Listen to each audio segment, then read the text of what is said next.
بسم الله الرحمن الرحيم. الحمد لله رب العالمين، والصلاة والسلام على سيدنا محمد وعلى آله وصحبه أجمعين. نقدم لكم في هذا اللقاء موجبات الغسل من متن العلامة عبد الواحد بن عاشر رحمه الله تعالى. قال رحمه الله تعالى: موجبه حيض نفاس إنزال مغيب كمرة بفرج نسجال، والأولان مانع الوطأ إلى غسل، والآخران قرآنا حلا، والكل مسجدا وسهو الاغتسال، مثل وضوئك ولم تعد موال.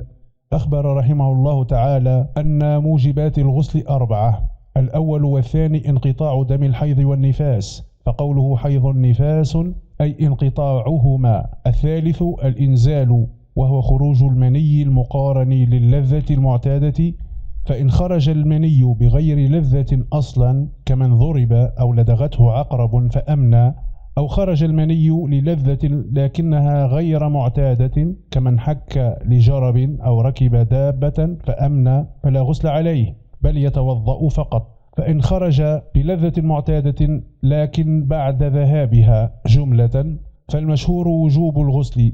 الموجب الرابع مغيب الحشفة، وتسمى الكمرة، وهي رأس الذكر في فرج آدمي أو غيره، أنثى أو ذكر، حي أو ميت، بإنعاض أم لا، أنزل أم لا، في قبل أو دبر. وإلى هذا التعميم في مغيب الحشفة أشار بقوله إسجال. قوله والأولان إلى قوله ولم تعد موال ذكر في البيت الأول وبعض الثاني بعض موانع الحدث الأكبر، فأخبر أن الحيض والنفاس، وهما اللذان يعني بالأولين، يمنعان الوطأ ويستمر المنع منه إلى أن تغتسل، فلا يجوز وطء الحائض والنفساء حالة جريان الدم اتفاقا، ولا بعد انقطاعه وقبل الاغتسال على المشهور. وأخبر أيضا أن الإنزال ومغيب الحشفة، وهما اللذان يعني بالآخرين، يمنعان قراءة القرآن ويستمر المنع إلى الاغتسال أيضا، وهذا هو المشهور. وفهم من كلامه أن الحيض والنفاس لا يمنعان القراءة، وهو كذلك على المشهور، وأن الإنزال ومغيب الحشفة لا يمنعان الوطأ، وهو كذلك.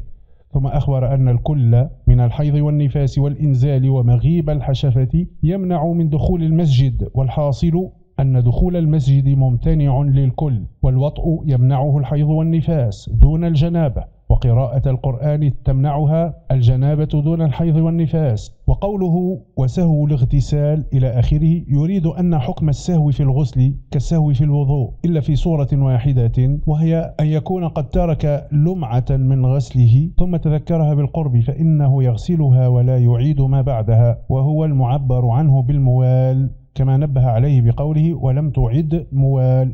أما إن لم يتذكرها إلا بعد طول فإنه يغسلها فقط كما في الوضوء.